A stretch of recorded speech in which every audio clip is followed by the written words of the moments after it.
have occurred at a better time. Is it, am I happy what's going on here? No.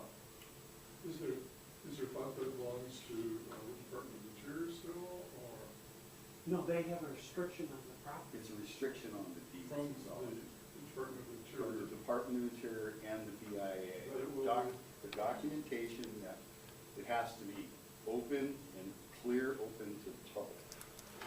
It has to be utilized, it's supposed to be utilized for education aimed originally towards native population. Was this part of the land grant to the American Baptist Women's Home Missionary Society? No, Kodiak Island Borough. They have the same Right, but restrictions on their property. before the Borough of Indians there got involved, the state. I'm assuming that's what The reason I'm asking Atin lang kasi ng pad. the Coast Guard. Kaya Bakit? minuli ko, hindi ako mapansin nun eh. The Coast Guard is located- Patutok lang. I know. Rep pa pang siguro ng mga iPad. Ni kahit ako pa rin pa First properties would go to the native corporations. I think if That's we, answered. it depends on how we ask, because it's still technically ours, it's, we have the old deed. I think it's how we formulate our ask. That makes sense. They're just looking Sabi for ba, a dispensation. magidlip ko pa yan. Bala mapagala mo rin matama. Plus, the There's also the department, potential, Hindi kahit tama lang ang gift kasi because it may be that the fence came the feds, and then You the can just state say got it discuss. at when, 59. but the state, what the state did was they gave permission for the borough to transfer the piece of property toward KMXT. That's the documentation. Okay. But it was considered a public purpose Kaya di na because of nag-line it being space public yet. way. Well, that- So we would need another one if it was going to be private. Dumating executive session, but they may not go in. Yeah, I have some other, I got so many thoughts Hi, going with it, which Good direction we evening. go. Hello. There's- Especially when we're looking to generate money to remove, Well, yeah, but it's all in the word. I understand. Well, And, How you doing, Joe? and I'm good. OBI is 50% native. There's a fact I didn't know, so there's another aspect that we can work You're so bad? on. There's another, that's another aspect. So Well, I don't- it's unfortunate. as long as you're setting up the process of training for high school students as part of this lease.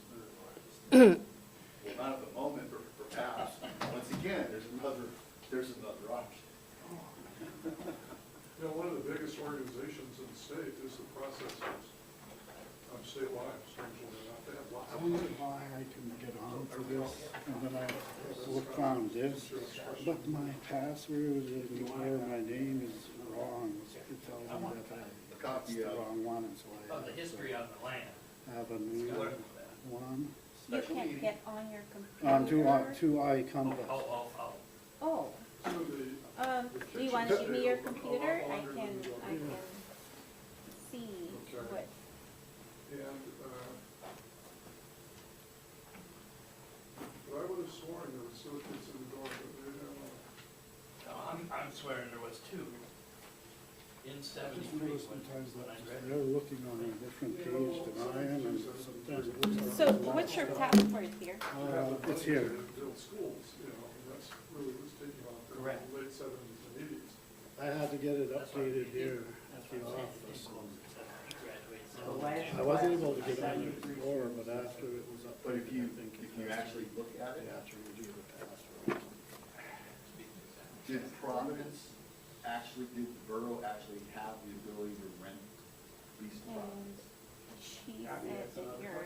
It doesn't look like it to me, Well, from the attorney's But opinion. but it could have been considered for the better, better for the public, and there was sort of public access to mental health. Okay, So it, I mean, in a broad You can- sense. You Yeah, can craft it. And that's exactly what I'm saying about the ask to the federal government, is I think it needs to be thought about very carefully. yeah, I can change it. How it's worded, Um, and realistically, does the Department of Interior want 2.5 acres of lawn? I'll give it Well, to they you. also All right, opposed thank you. entering. Is there a password that you'd like to use, Joe? No, that one there is already written on. Well, the thing is that the attorney was pretty You blunt wanna about just a use the bunch same of one? stuff Yeah. in that letter. Yeah. And I think we have to take him at his word Too many and of at those least go things taped around. due diligence on a fairly deep search for the title. And we should have the title stuff, again, we'll see and I'll, we're neck deep. You'll enjoy yourself with it. Well, I don't know about that. I didn't see that. I didn't see that. I need to start a personal paper copy. Is there any reason, last week I didn't get the document that outlines, motions and stuff like that. Last week, This was it. it's a regular meeting. You should have gotten like the guidelines. You didn't get it? It's Scott's. Oh, I shared it. you did. We'll make sure you get I one. had to use only one iPad. My computer's working just fine. No power outages either, huh?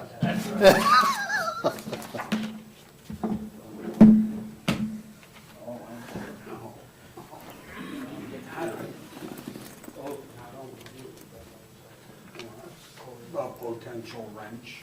Oh, yeah. Oh, interesting. But I do believe it is But I a have a nice conversation. Puto unahan ng sabihin. Special meeting, evening session. We're doing work session.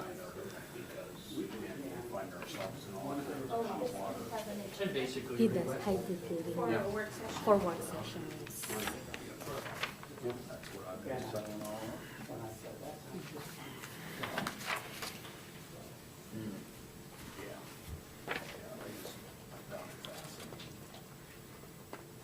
We'll see. Yeah. And remind me that we're doing the work session first. And then special meeting next. He does not. You're gonna have to monitor his microphone too. In fact, move it to next to you and you be Okay, in so charge of the everybody's forum. It's an awful lot for, A lot of responsibility. it sure is. I'm not sure he's up for it, especially on his birthday. Oh, my God, he is so dangerous, it's unbelievable.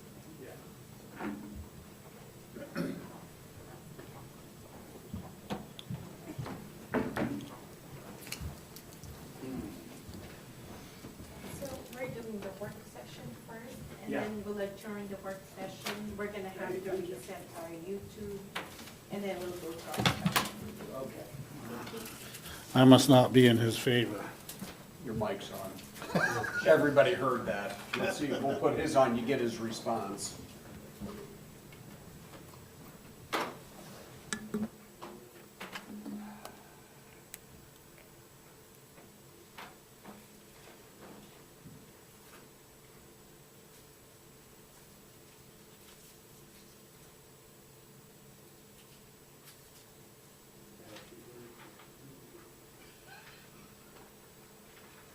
Nobody did that for us. Covered all of us.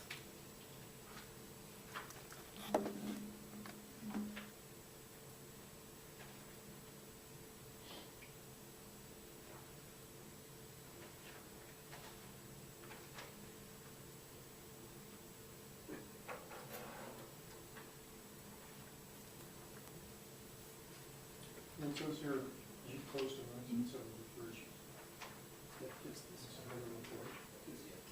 Oh, education under American colonization. Yeah, I read that one too. That's Wait a minute. Work session.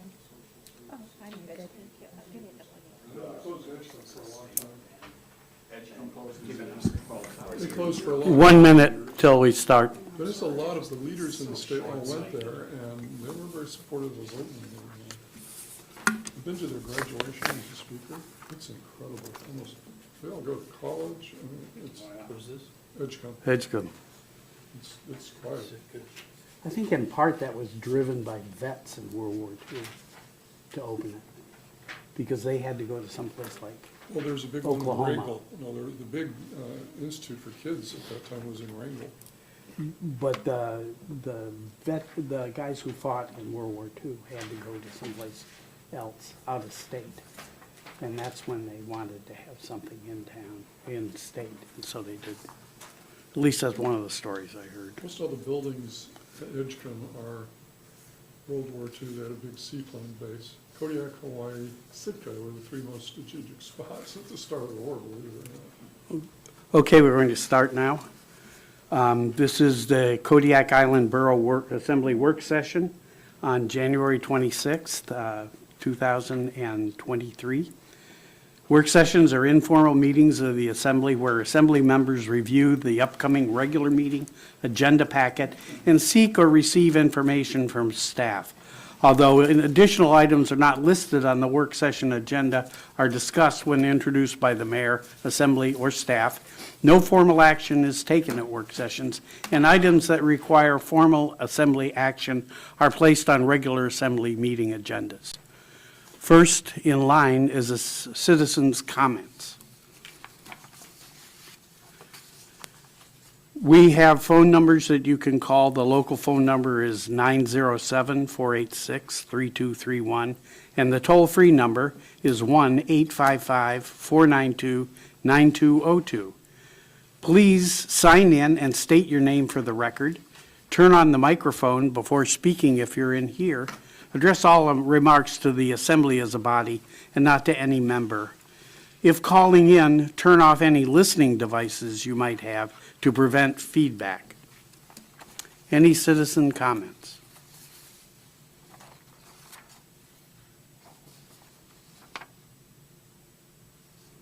We should probably wait about a minute or something for everything to filter through.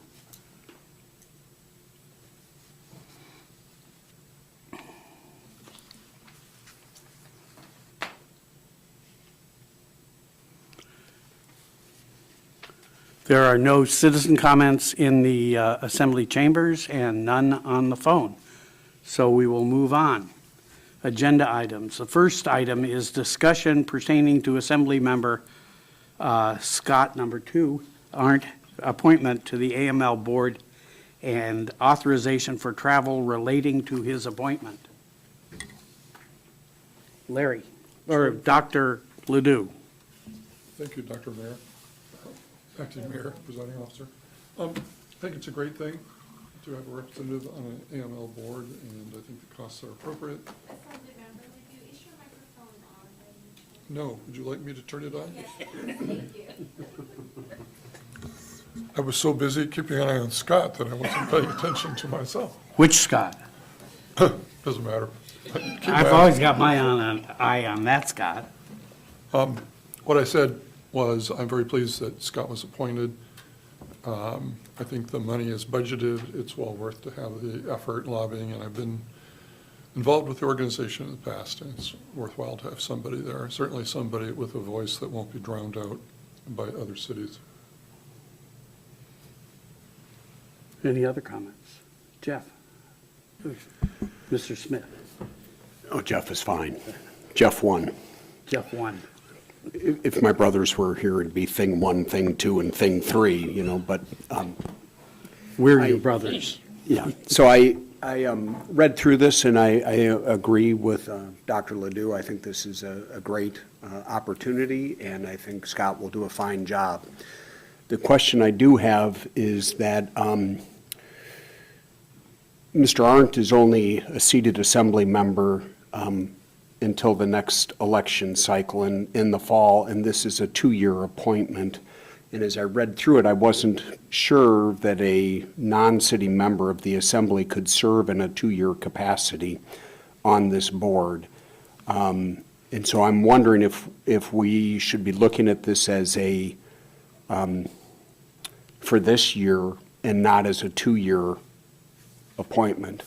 I don't know if that makes sense or if I'm articulating that clearly enough. I just don't know if a citizen can serve on the board if they're not elected to the body or not. I don't know the answer to that. Madam Clerk, do you have any insight on this? I believe that it's tied to his seat because the mayor signed on a form saying that there will be a support of the borough for the seat, but I can definitely check just to make sure, and I'll get back with you at the next meeting. Thank Can I you. ask a follow-up? Certainly. So if it is tied to his seat and tied to his being reelected in the fall, should he choose to run again, and he's not successful in that endeavor, does that seat fall to another member of our body? Or would it revert back to being a vacant seat and then it would be open for being filled throughout the state? I believe it will be reopened at the next AML meeting, and it will be, people will be, Okay. That- reelected. That answers my Elected. questions, thank you. Thanks. Yes, Mr. Arndt. Yeah, basically, I agree with what Nova has said. If I'm not reelected, I'm on it for the 1 year, and that's it. Have to be seated. Okay. All right. Thank you. I agree with that as well. Do you have any input, Joe? Yeah, that was the question that I had as well, but I also believe that it's important to have consistency, and Mr. Arndt has been here before, and he knows the ropes, and I think that it will be good for us if he does. But at the same time, I'm hoping that he's training the next person that's going to come behind him, because as important as consistency is of one person, it's good to have people in the pipeline that are going to do what he does as well. Hopefully, he's willing to part with some of that knowledge, but I'm in favor. Okay. I think we're okay on that. Is there anything else anybody wants to say? All right. Next on the agenda is to discuss the Consolidation Committee Resolution number KIBCC-01. Anybody have comments on that?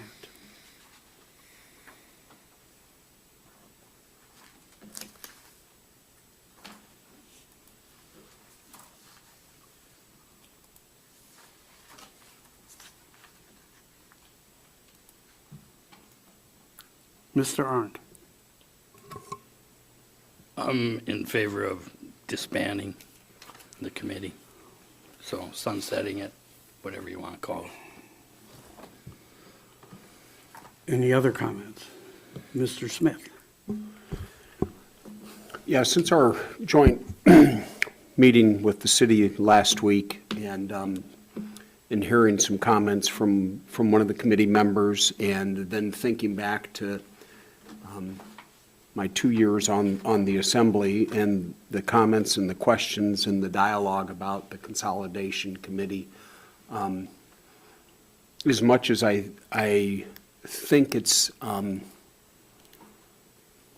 important for us to look at borough government and look at the amount of government that there is within our community, and as much as I think that there's a way that we can be more efficient as an island-wide community than having two different bodies, I'm going to agree with Assemblymember Arndt and say I think it's time to sunset this, that we've looked at it.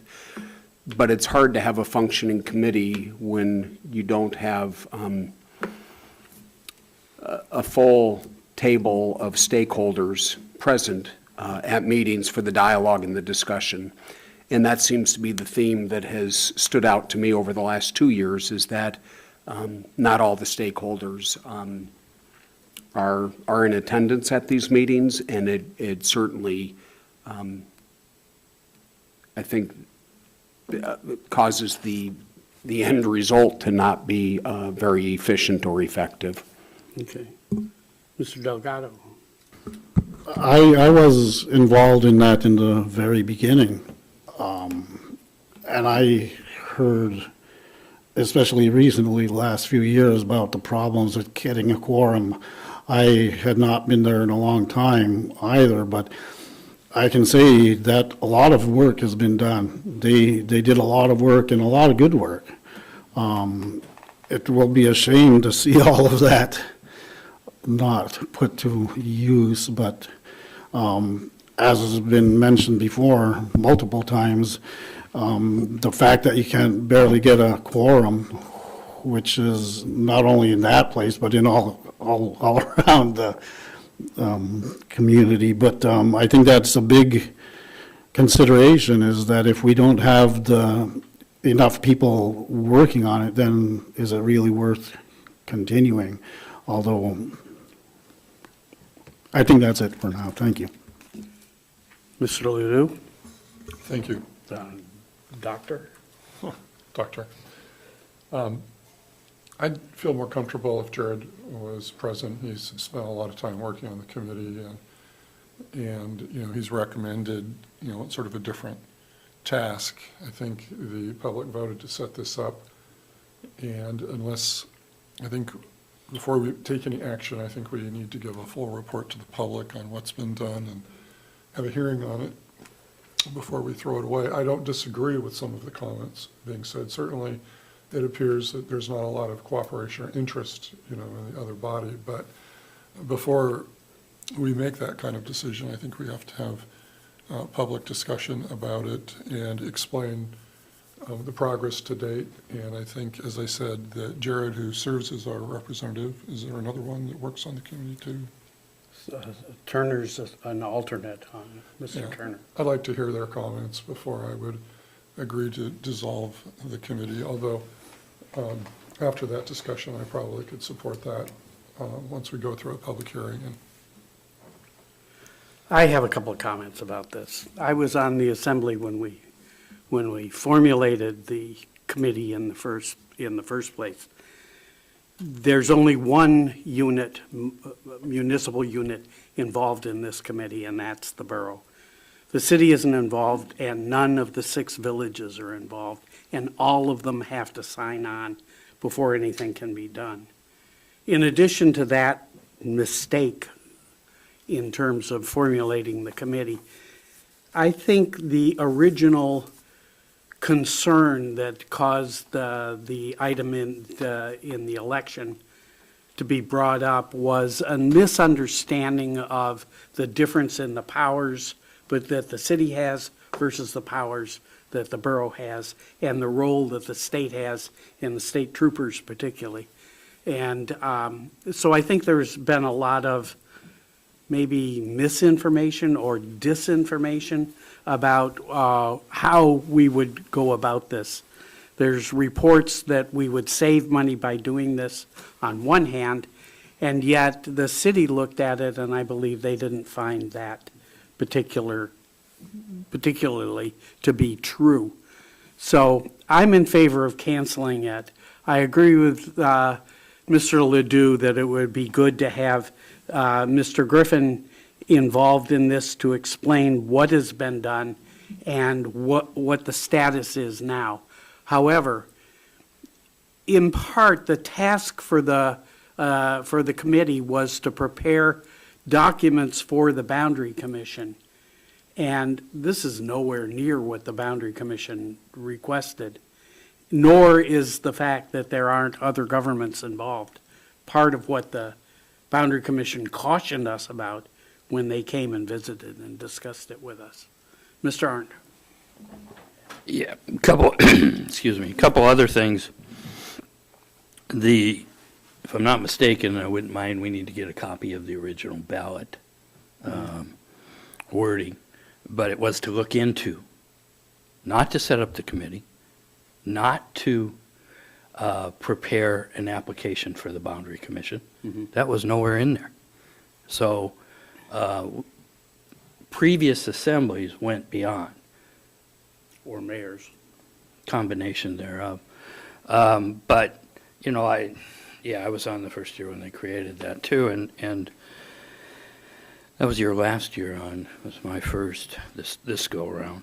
And You drove me out. well, I'm glad to see you come back. So, as you say, the interest doesn't appear to be there, or we'd have a clamoring on it.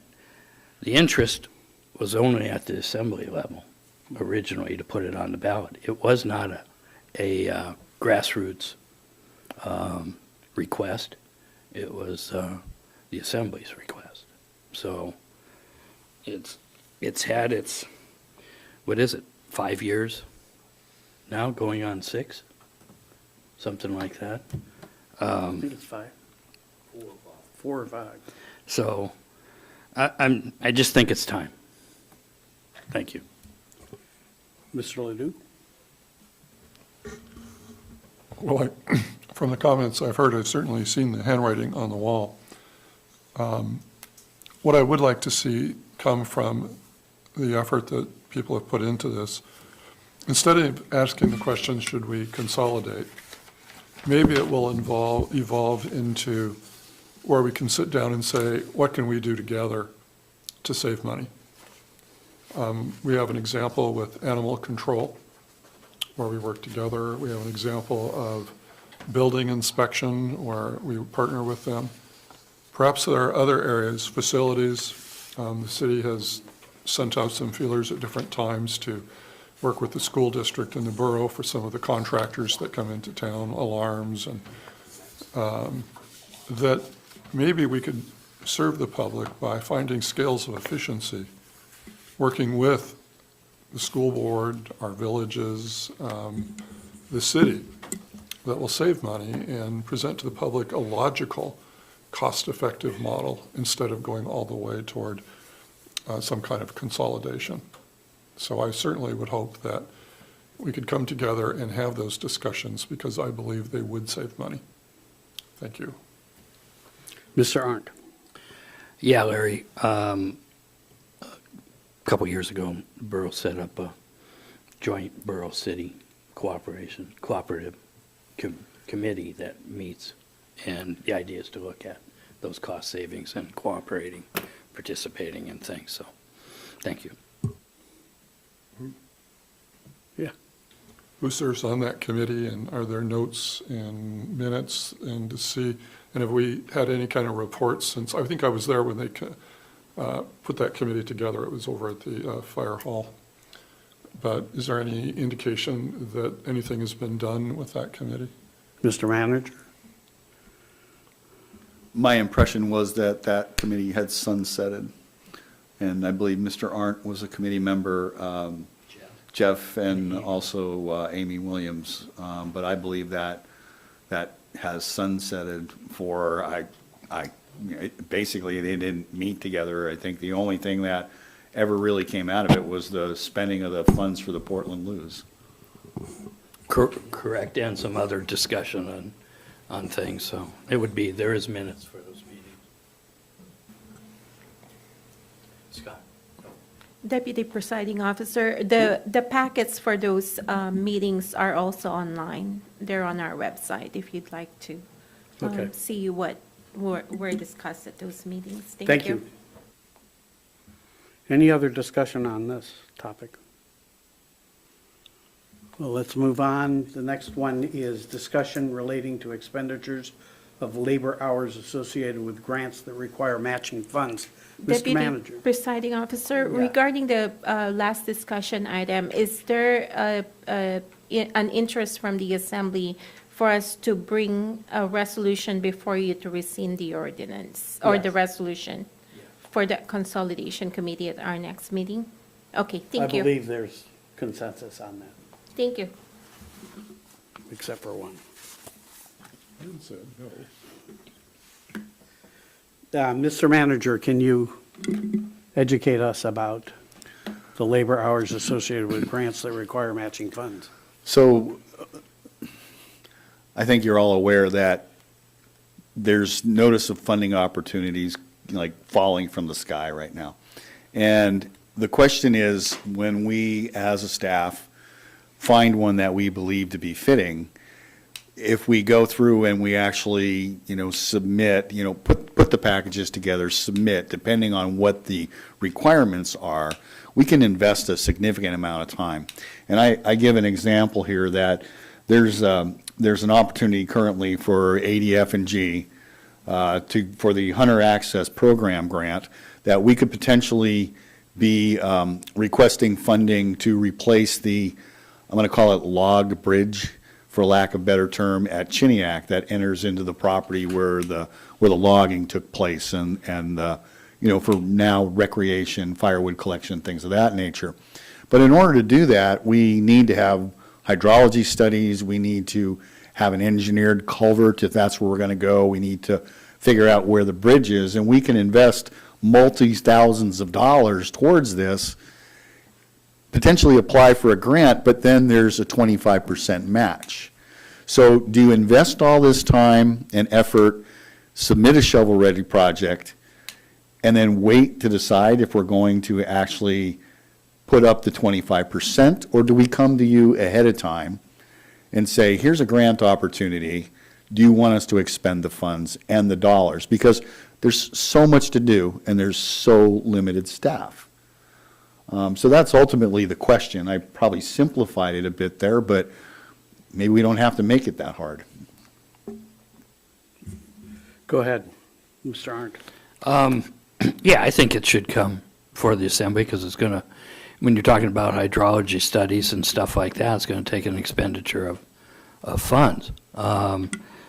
You mentioned, you know, as an example why this is a concern, this past August, staff prepared to apply for a grant to replace culverts along Saloni Creek through a grant program administered by NOAA.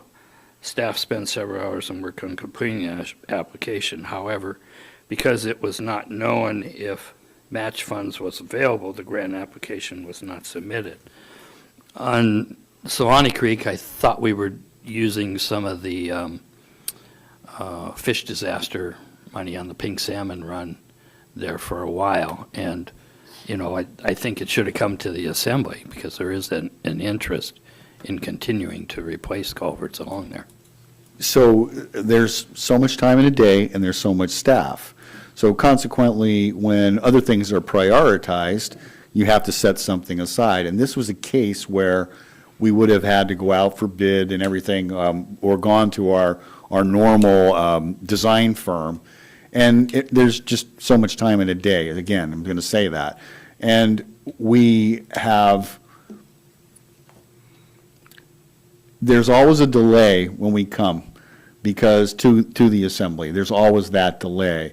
But the question is that what is the tolerance for the match? There's matches that are 5%, there's matches up to 50% or more. So I guess what I'm hearing here tonight is that the preference would be to package with the estimates for preparing the shovel-ready, and then identifying at that point, if you have a good estimate, you can pretty much guess at what your percentage is going to be of a share.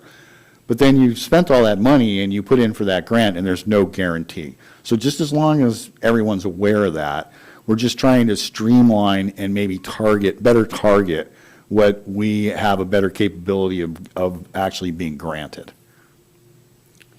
Mr. Ledoux. Thank you. I think that you're absolutely correct, is that most of the money that's being distributed is through competitive grants. And the reason they do that are grants that require, you to participate.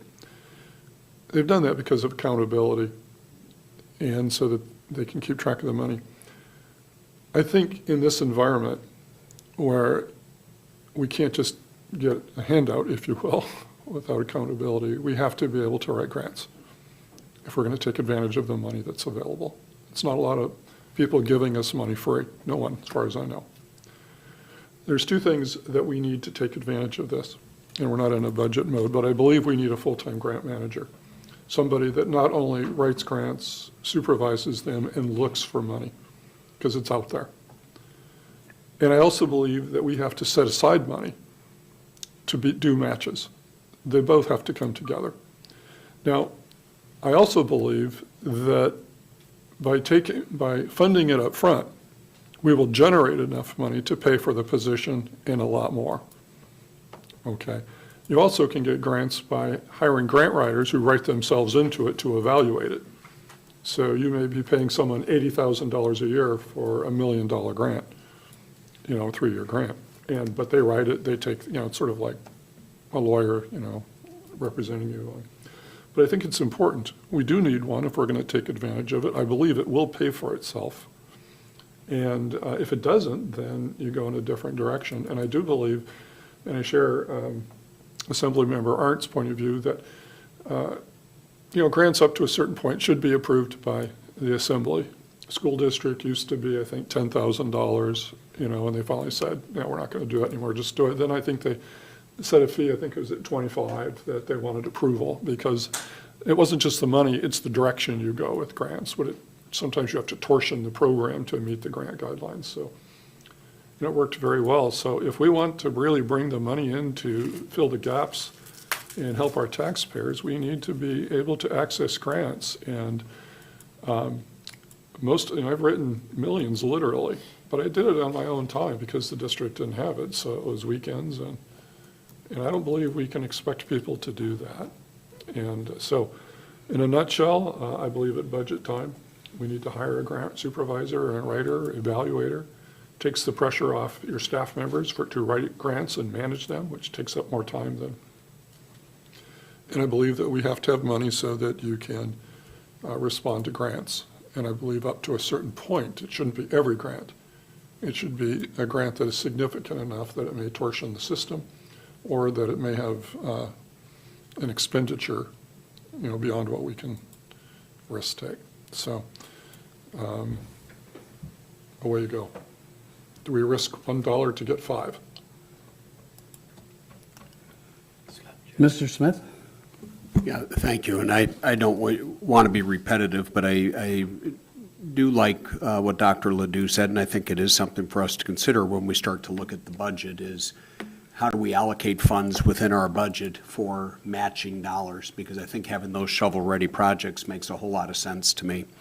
I also think there's some sort of we ought to look at a threshold, just like the manager's spending amount we raised to $25,000 from $10,000. And I think in my mind, we ought to be looking at a consideration of saying, without it having to come before the assembly, which takes time, is there an amount that the manager, when it comes to a competitive grant, that would be authorized to expend in that regard? Because I don't think every single grant needs to come before the body. And I don't know what that threshold is right now, but I think that's something that we ought to be looking at. And the manager knows what are our priorities and what is it we're trying to do. And I believe in trusting that individual to be able to make that decision at a certain threshold. It makes sense to me. And some grants are rather timely, and we don't have the time to come before us when you've got an application that's due. So those are my thoughts this evening. Mr. Delgado? I agree there's not much to add to what they've already said, and I think that's all I'll add. Mr. Manager?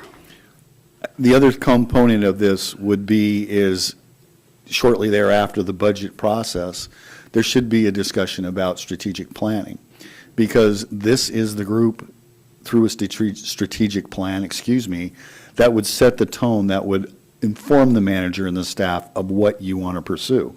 If you don't have that element, then we're chucking darts at a dartboard.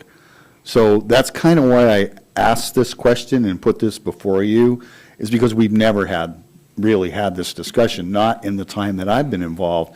I know it has evolved from anybody could apply for a grant they wanted to where the staff had to go to the manager for this, and I think it needs to continue to evolve. So that's why I asked to have this placed on for a topic of discussion. So I appreciate the discussion. When I was writing grants, we were often asked for a match on it, and it strikes me two things that could serve as matches: the time that you put in terms of your staff's hourlies, and the second thing is you're talking about shovel-ready, but that can run up to a huge bill, and maybe not all of it has to be done in order to show that it needs to be done for the project, but it doesn't have to be done in advance. If you can get away with using one of those as part of your match, that would help a great deal as well. I do agree in terms of structure for the future, we need to have a plan. And we need to, like Mr. Smith said, having upping the level of things for the manager to be able to do it. Mr. Ledoux. I also believe that if we did set aside money for participation, if you will, that you need to have the funds to hire a grant writer if necessary, just because of time and expertise.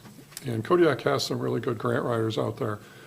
And sometimes you have to spend money to get money. And that should be under your discretion. If you feel a grant that we have a good chance of getting and you don't have staff time to do it, or we don't have a grant writer to do it or management, I believe there has to be some money in it to hire a contractor to produce that grant. And that would be at your discretion. Usually you know your chances when you write one or you don't write one. And there's a lot of money out there that is there. It's not even competitive. You just have to fill out the application. So, thank you. Any other input on this item? Okay, moving on. I think we move to clerk's comments next. Thank you, Assembly members. I would like to remind everyone that you have a special meeting scheduled on Tuesday, January 31, and Wednesday, February 1. We will be providing lunch on Tuesday, January 31. Regarding records, we were able to destroy the records that were submitted to you at the last meeting. We are also working on our electronic records. We had a meeting with IT staff this week to figure out how we can better manage the electronic records that we have online or in Laserfish. We had also, regarding Board of Equalization that's coming up, I had a meeting with Seema and her staff. We're preparing for that Board of Equalization meeting that is to be held on May 3rd. We are on schedule, and we're just making sure that we're on top of things. Regarding my staff's continuing education, we are waiting for Lena's certified municipal clerk certificate. We're really excited about that, and it should be coming any day now. And also, we have continuing education all planned out for the rest of the fiscal year. I am excited that we are able to attend training, and also my staff, and continue our professional development classes. So that's all I have, and happy birthday to Assembly Member Scott Smiley. Thank you. Thank you very much. Mr. Manager, your report, please. This has been quite a week, actually. We did yesterday confirm that we did receive the first tranche of the LACTA money, so that 2.8 million is in the bank. So thanks to the staff who filled out all the forms and for the Department of Treasury, and that definitely has been received. So that was good news. I have set up and arranged with the union to begin union negotiations on March the 2nd and March the 3rd. So those will be the first 2 days. We met today with Gallagher Human Resource and Compensation Consulting regarding the compensation study. They are returning their first forms to us for review and comment, and that will be back. We have a follow-up meeting scheduled for next Friday. We're going to keep this compressed as much as we possibly can because the actual time is when the surveys are sent out to the various municipalities.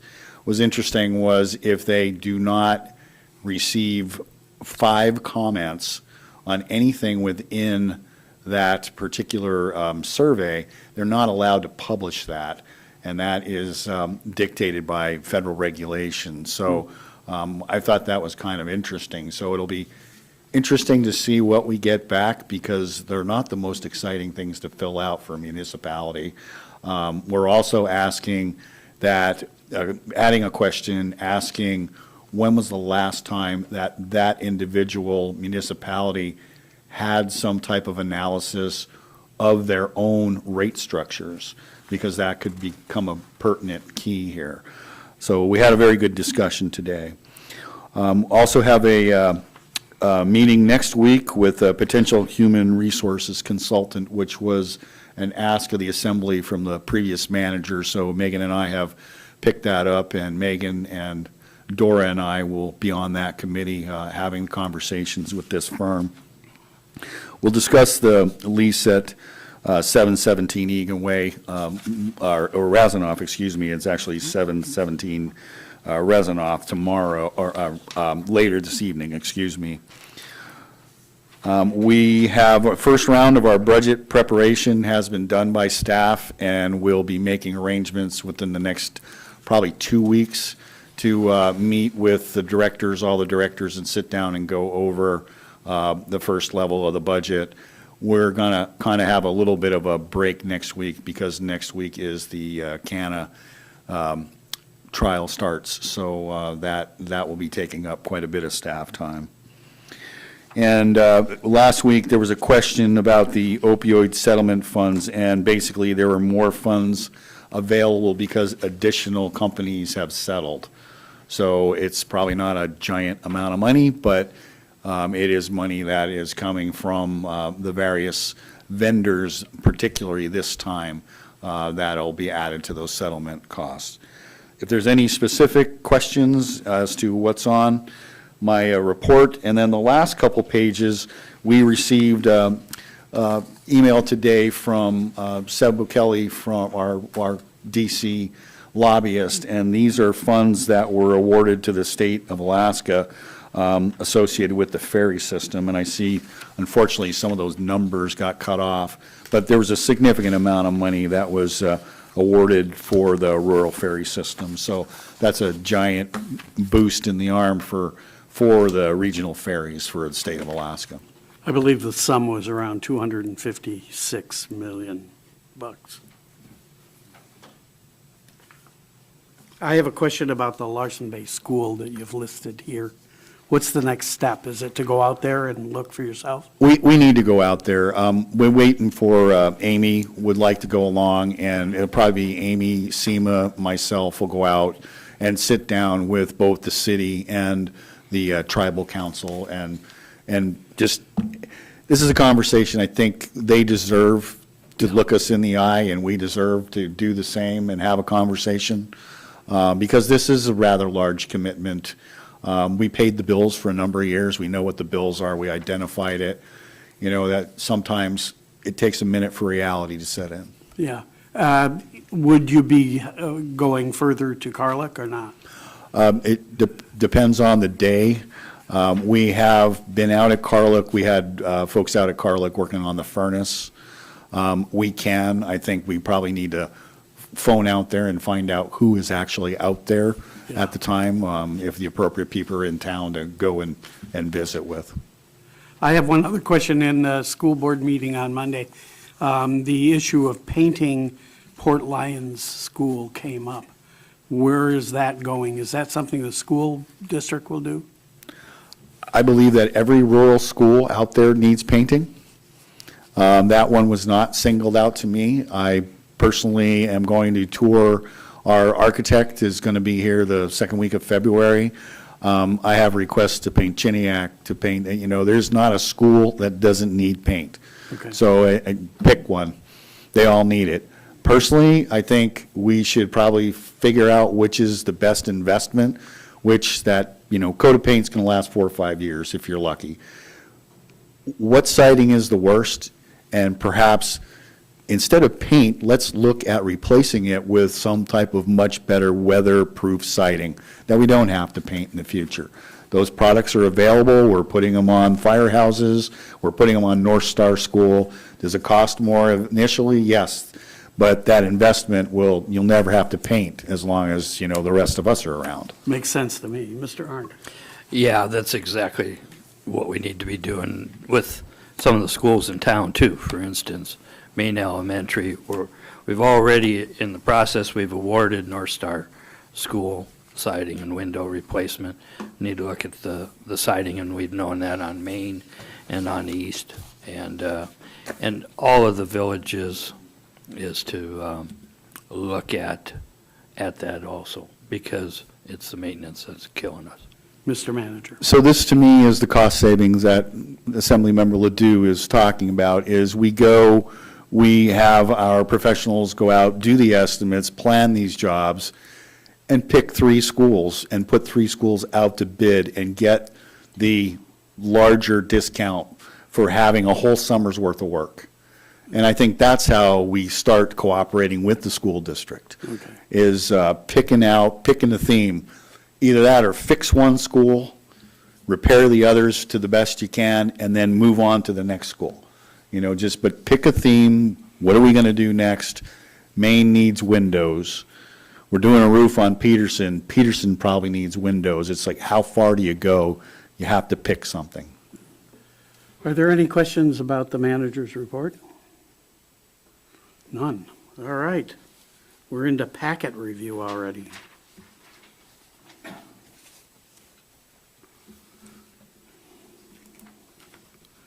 Okay.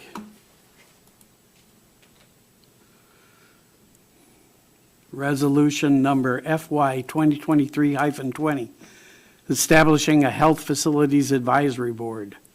Mr. Manager. First, you got the contract. Oh, I forgot the contract. Contract, approval of the change order number 18 to contract number FY 2019-10 with Jensen Yorba Wall Incorporated for the Peterson Elementary School roof replacement project. This change order is for the labor for the architects and engineers to do the support and required on-site inspections for services during construction. This will also encompass the assistance with the preparation of the bid package, which we would like to put out here fairly quickly. Also, I believe, our staff, I'll give Patricia the credit, was looking through the file and went, hey, we're going to run out of money pretty quick. So we're trying to ask for the services during construction money ahead of time rather than come to you and go, with bunny ear pockets, we don't have any. So this is in preparing for the execution of this particular contract and the job this year.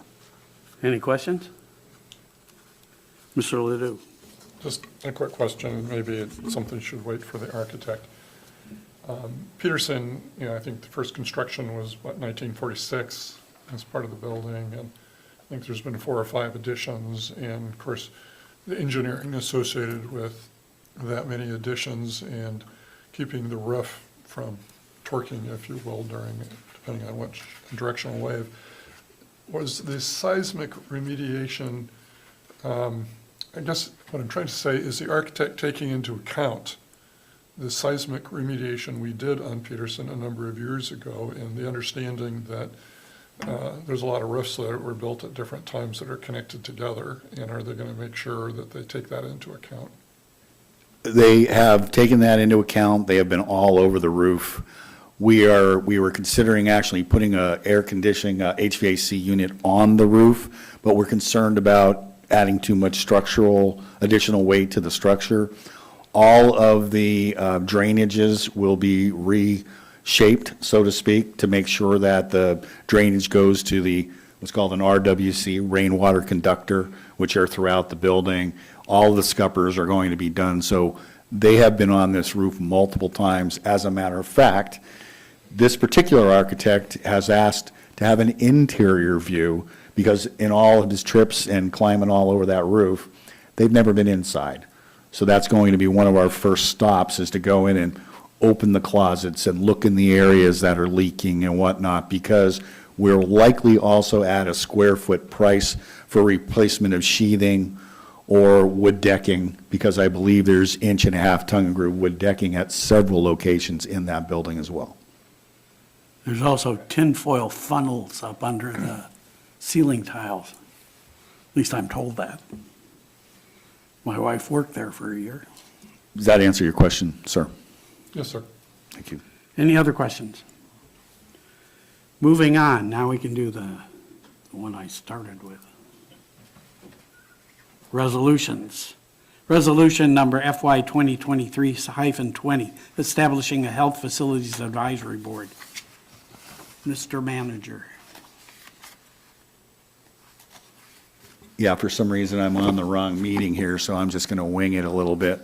I requested, I had a conversation with the deputy presiding officer, several actually, and also the mayor. And this came out of conversations that I've had with the senior management at Providence, as well as their senior real estate managers. And I think it's high time, because of how important the hospital and the healthcare in general is, and the fact that the borough has health powers and owns healthcare facilities, that we have some assembly involvement specifically in facilities. It will probably morph to having conversations about where healthcare is going in the future, what the folks that do healthcare for a living are going to project where this is going. I think we'll see a lot more specialty clinic type things required, spaces required. We have a KCHC was an addition that I'm going to say thank goodness was added with the healthcare providers that have retired and those operations no longer open, with CANA adding their capacities. But we all share the hospital, and that's a common thing. So this board is going to be focused at the beginning mostly on what is necessary in capital aspect for repairs and prioritization of the hospital, so that it's not just staff coming to you, you have your fellow elected officials going, yeah, that might be really important. So I think it's a good way to facilitate and prioritize with the cooperation of Providence and the Assembly on what large capital projects should be focused on next. Any questions? Mr. Ledoux? I'll go first. I believe in this proposal very strongly. I believe that the hospital is part of quality of life, and clearly it's being pushed to its limit, and it's getting older, and just like other borough facilities, schools, and this building, that if you don't plan ahead, it gets really expensive. And I think that because ultimately we own the building, that we should be actively involved in planning and ensuring, since we have health powers, that we make sure that we have a healthy community and the facilities to keep us healthy. Go ahead. And you'll see, we're going to talk about the federal CIP and priority list, and that is the project that we plugged in there. And we got with the architect and looked at I believe most of you saw the renderings that we had done for the new 3-story tower adjacent to the existing, the newest section of the hospital.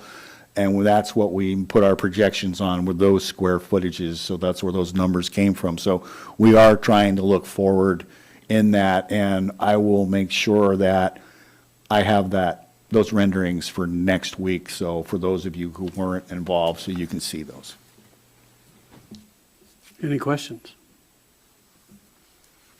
I think that's a good idea, especially I haven't seen the drawings yet.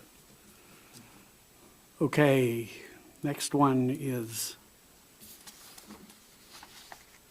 resolution number FY 2023-21, identifying federal project and program priorities for federal fiscal year 2024.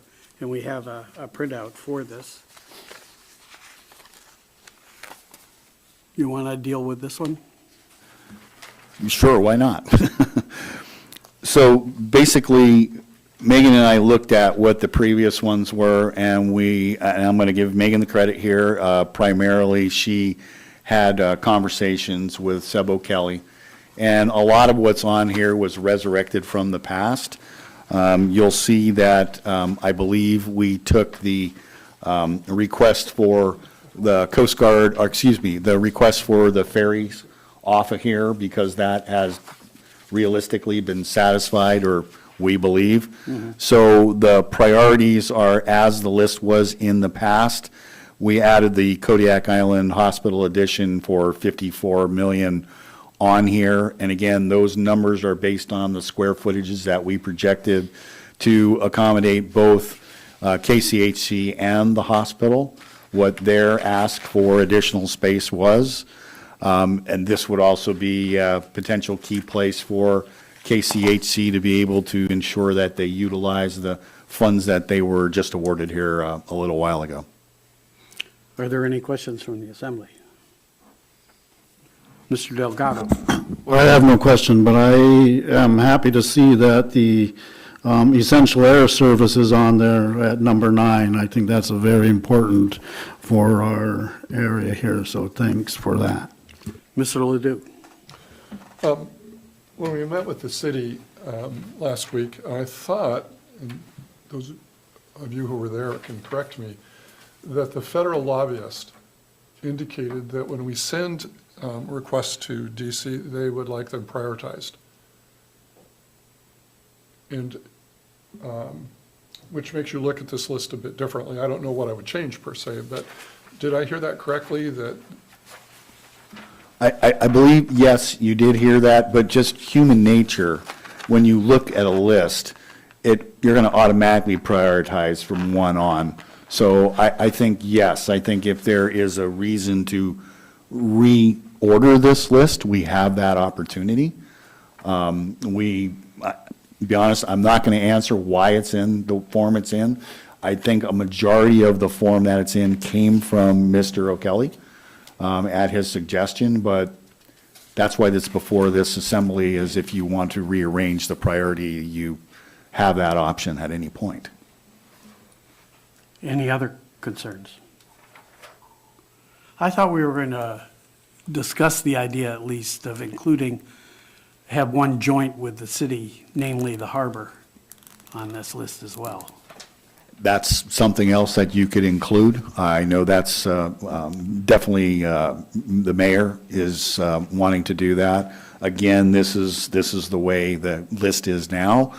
I also think that as this is the first year that the assembly has opted to go back to ask, because there are, and I know this is the wrong term, but there are earmarks again available.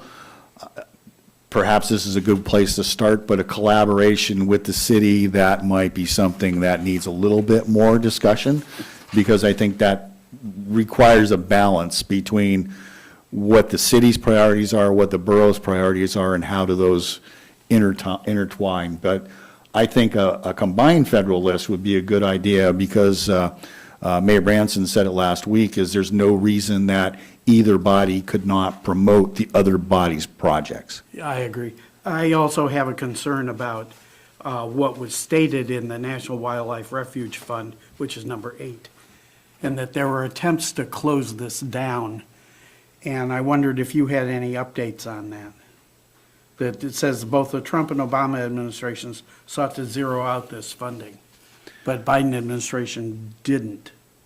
Also sought to terminate, but it didn't work, I guess, so.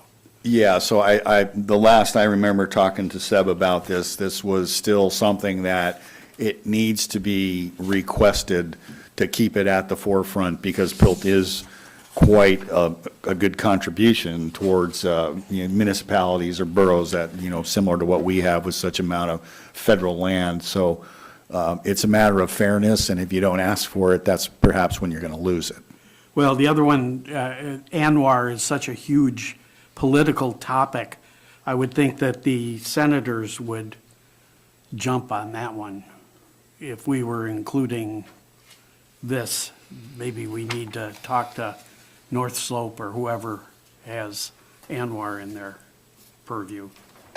I also think you have a limited time frame here to get this in, so that may reduce the amount of conversation that we're able to have to develop the list that's exactly what we want. And we can always throw in a line or two about Anwar in there, is how important it is.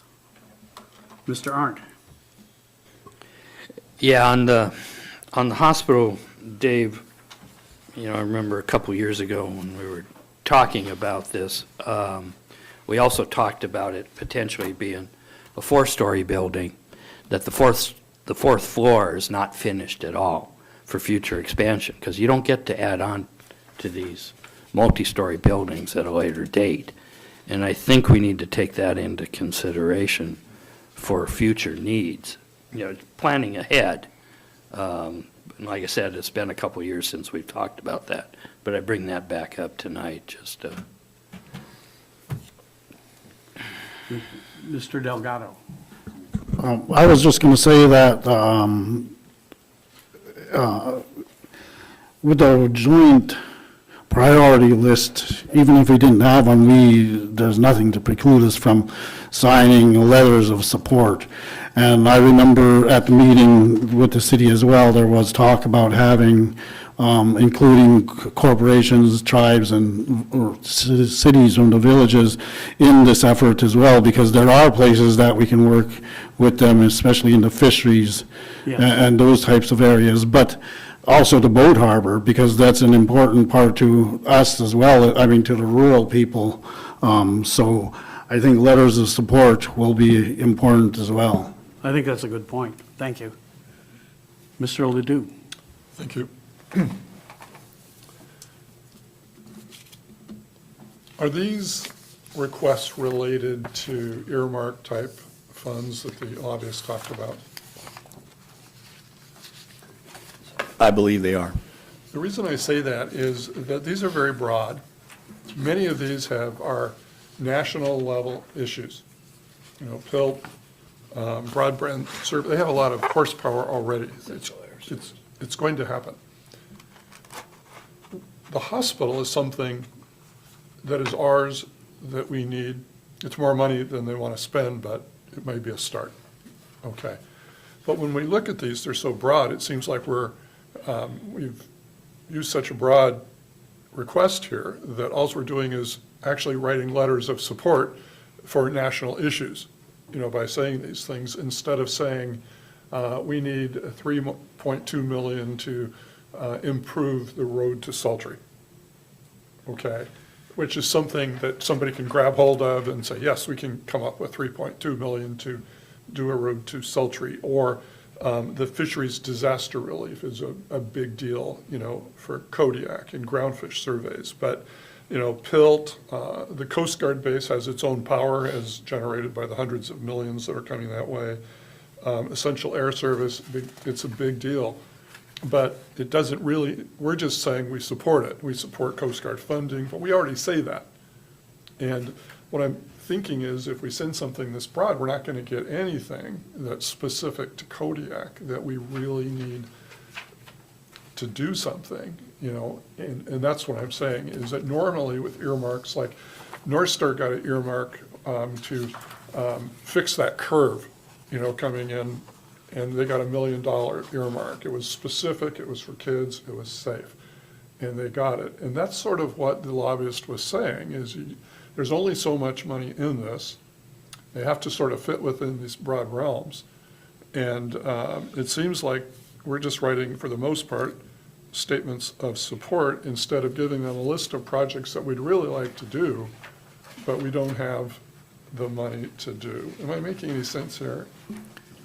So what I'm hearing is you would like us to go and have a conversation with Mr. O'Kelly and see if it wouldn't be smarter to narrow and target specific things and put dollars against them so that they are pointed out, and this is the dollar amount we're projecting that we would require to do that particular task. I think that's a good idea, because let's say that they say, well, we could probably come up with $4 million for Kodiak somewhere.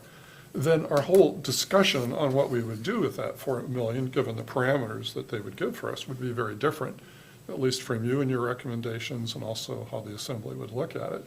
So if they say, well, yeah, these are just broad issues that we're already supporting on the full congressional level, so that won't really help you, because we don't have that much money to do. What do you need in Kodiak that we can help with that's consistent, which he said, with sort of the bigger pictures, but are oriented toward smaller projects that are specific? Go ahead. So I'm going to say that I attended a couple of meetings with the city and the and the lobbyist, the federal lobbyist. And I'm going to give kudos to the city in that the meetings that I attended were specific about gaining funding for the harbor. And all of the work and pre-work that the city has put in to develop their request. So I think that we can probably do that to some degree, but I think there will still remain some broad stroke items on here only because of the time frame. So if we're going to once again target, because the borough stopped doing the federal ask here a few years ago when the earmarks went away.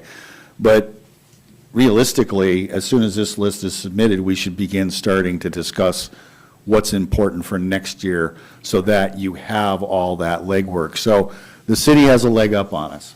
And I'll give them, again, I'm going to give them compliments because they were checking all the boxes that Seb was saying, you need to have this, this, and this, and that's already in place.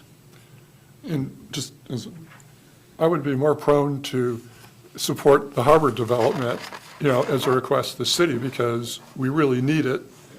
And other than these broad statements that aren't really going to generate money unless it goes to everybody in the country or everybody in Alaska, and we'll tag on to that whether we write something or not. But if an earmark needs to look good for the people that give it to us, it needs to be specific. And so personally, when's the deadline on this? I want to say it's sometime late February. This has to come before you. February, March, something like that. So we would have time for you and the powers that be to talk to the lobbyist and get some specific information on the best way to go with this? I can have Megan make a phone call or send an email tomorrow morning and see if we can't set up a meeting specific to what you're, to targeting and narrowing these requests. Is this making Let me chime in. I agree with Mr. Ledoux about a bunch of these things. In fact, almost everything except for the hospital addition. Even the ones that are fisheries-based, the ground fish surveys, the fisheries disaster relief, and the observer program. The observer program is the only one here with a low cost, only $2 million. And that's a really important one, actually, in terms of trying to deal effectively with the loss of crabs in the Bering, for sure. My understanding is only, is it 15% of the trawl trips you have to have an observer on board? It's something ridiculously low. If you mandate that they have to be on all of the trips, it's going to change the way they fish, for sure. But most of these are like Mr. Ledoux said, they're kind of good for everyone. The last one, 10, the military Arctic presence. Essentially, we're saying we hope we get one of the intermediate-sized icebreakers homeported here. But this is a whole lot different from asking for that, you know? So I think if we come up with a handful of projects, a big one like the hospital, a little one like the observer program, and something in between, 3 or 4 of them, I think that would be a better deal. Maybe we can't do it till next year, but we can do it. And certainly, if whoever goes back to DC this year should have a sit-down about that kind of stuff, not only with O'Kelly, but with the senators as well. Any other comments? Or did I overtalk myself? Okay. All right. Resolution number FY 2023-22, amending provisions in resolution number FY 2021-38, reestablishment of the Kodiak Fisheries Work Group.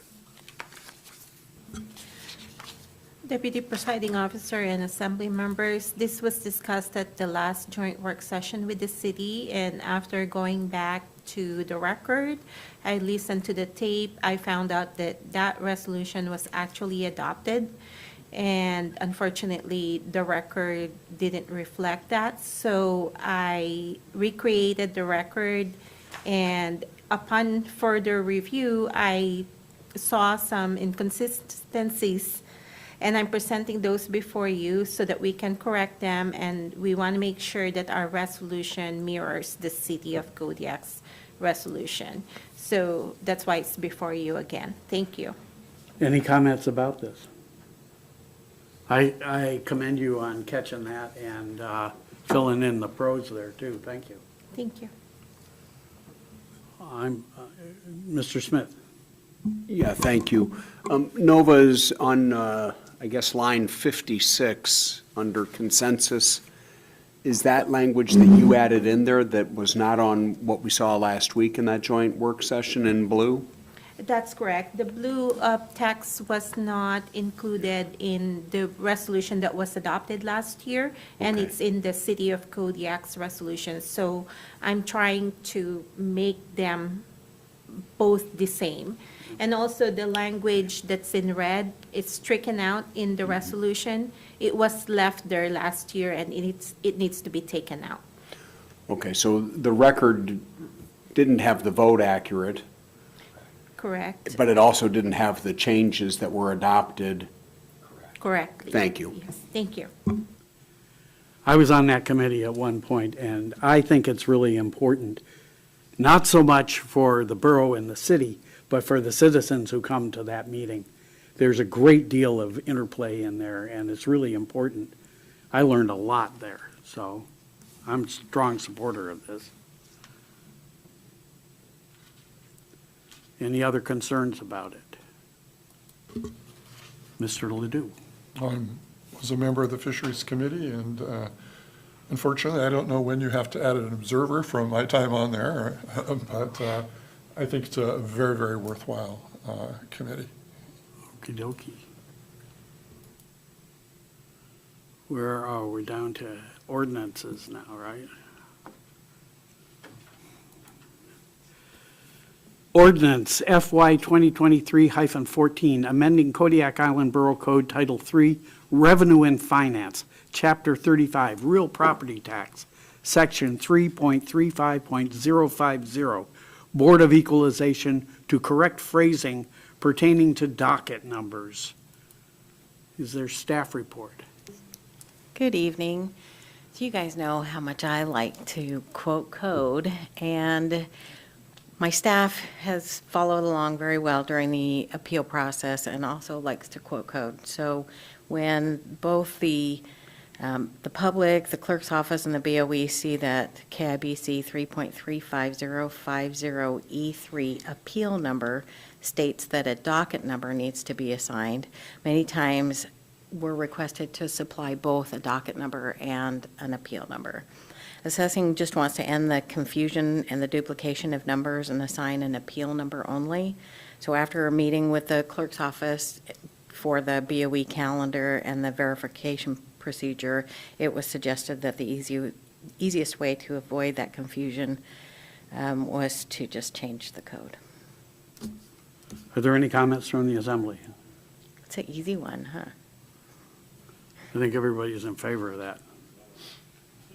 Thank you. Other items? Damn it, I keep doing that the wrong way.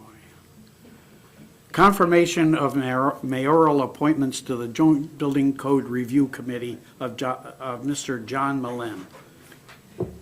Thank you, Deputy Presiding Officer and Assembly members. Mr. Ted Hansen requested that we start filling the seats on this board. They have work to do. They have codes that they needed to update. Mayor Williams reached out to the members of the Architectural Review Board and asked if there's a volunteer that would like to serve on the Joint Architectural Review Joint Building Code Review Committee, and Mr. Millen responded, so he's being recommended for appointment. Thank you. Are there any concerns on the assembly? I've worked with him, and I think he'll be great on the board, so I'm all in favor of that.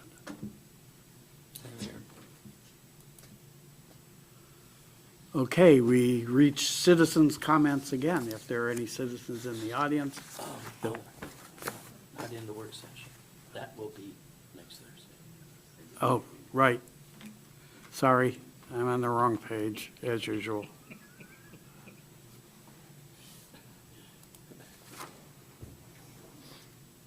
This is what happens when you have a birthday. I mean, come on.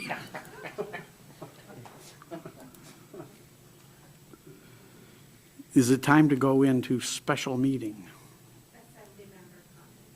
Assembly member comments. Mr. Delgado. I heard that bears are waking up, so that's not a good news. It's springtime if that's happening. Other than that, no more comments. Thank you. Mr. Smith. Just a couple of things. In my comments earlier regarding the Consolidation Committee, one of the things I neglected to do was to thank the committee members for their service and their time and their commitment to the community. And I should have led with that, and I didn't, and that's an oversight on my part. But I am appreciative of all of our volunteers that serve on committees and the time that they give to this community to make it a better place for all of us. So I wanted to make sure to lead with that. And then I just want to thank Nova and her staff for looking into that resolution from our joint work session and correcting the record as it needed to be corrected. So thank you for finding that. I appreciate that. Mr. Arndt. No further comment, thank you. Mr. Ledoux. Thank you, Deputy Presiding Officer. One of the things that I would like to discuss perhaps at a future meeting is to invite the manager of GCI to talk to us about broadband. There's been a lot of federal money, billions of dollars actually, to support rural broadband. And we have a fiber optic cable coming into Kodiak with multiple strands, and yet it's really poor. It's horrible. I just And- canceled my Yukon subscription. And I think it would be worthwhile to talk to the Anchorage manager or write a letter, if we don't want to do that, and saying that, we deserve and hope and pay for consistent broadband, and it's a fire life safety issue. And it doesn't work very well. And unfortunately, it doesn't work very well when you need it the most I don't know why that happens, but in any case, I think it's time that as government, we just ask them to explain to the citizens of Kodiak how they're going to improve service. I think so, too. Makes sense to me. I guess it's my turn. I grow increasingly concerned about what's going on at the rocket launch, and I'm not quite sure what to do with it. I think we need to have some deep and appropriate insight into the safety issues out there after dumping nearly 3 tons of rocket fuel on the land and perhaps into the sea. I think that's where our livelihood is in the sea. And I heard from one constituent that what they're testing are rockets that are going to be put in containers on the back of trucks and driven around the U.S.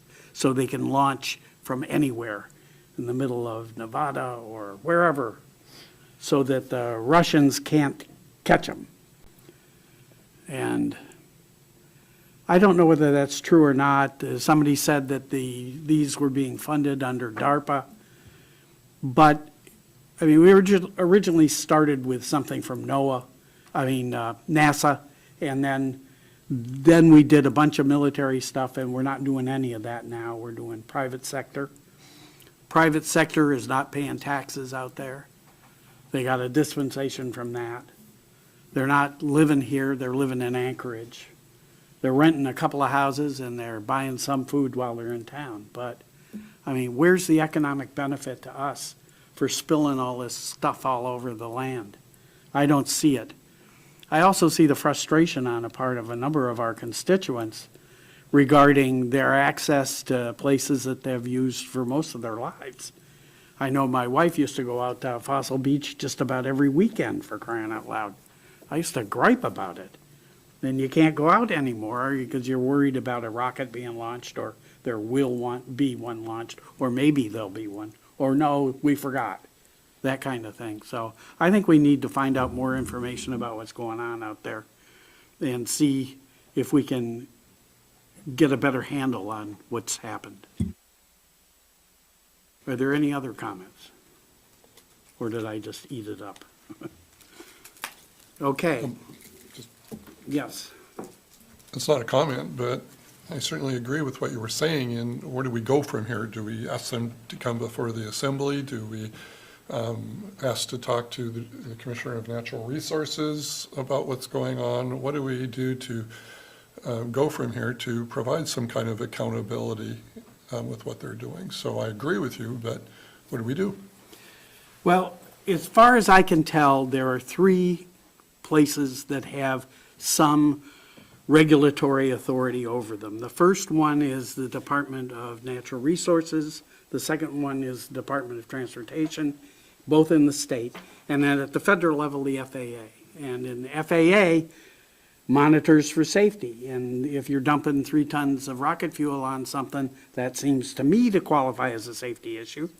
I don't know how often they come out. I don't know whether the rocket launch knows when they're showing up and picks them up at the airport and shakes their hand and gives them a bottle of 50-year-old scotch and smiles, or whether it's a real spot test of what's going on safety-wise out there. I just don't know the answer to that, and I think those are the 3 areas, 3 regulatory groups I think we might want to find out about. What about the EPA? There's another one, EPA. Yeah. DEC's the one for us? Yeah. So I have concerns there, and I know that a number in the community also have concerns, some of which are sour grapes. I know that, and I had a little sour grapes for a while. But this is, 70% of the last few launches have failed. They had 2 successes and 5 failures. I mean, that's not a good record, as far as I'm concerned. And if they're spilling fuel, then that's something else. Anyway, pardon my rant. Okay. This is the, We could take a 5-minute break. we can.